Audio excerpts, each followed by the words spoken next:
सारें की सुभाष ब्राह्मणु की तरफा नमस्ते, आदाब, नमस्कार।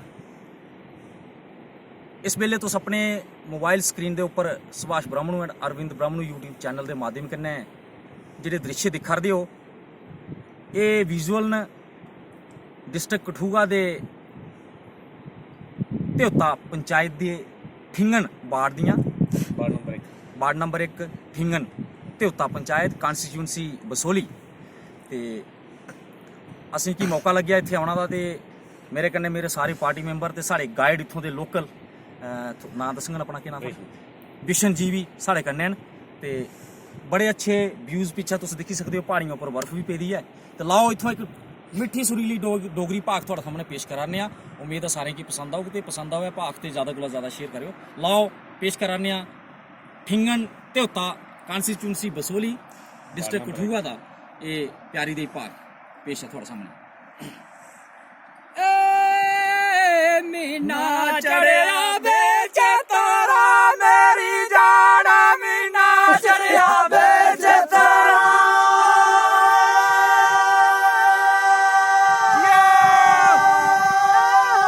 मीना चढ़िया बेच तारा मेरी जाना, मीना चढ़िया बेच तारा।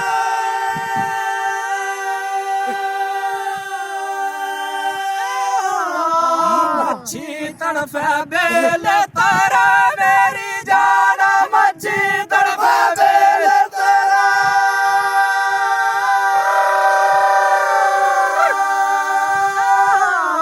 मच्छी तड़फे बेल तारा मेरी जाना, मच्छी तड़फे बेल तारा।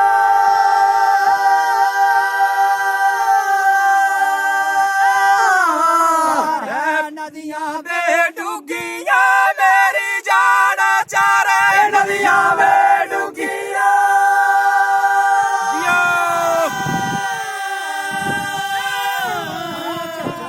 नदियां बेडुगिया मेरी जाना, चारे नदियां बेडुगिया।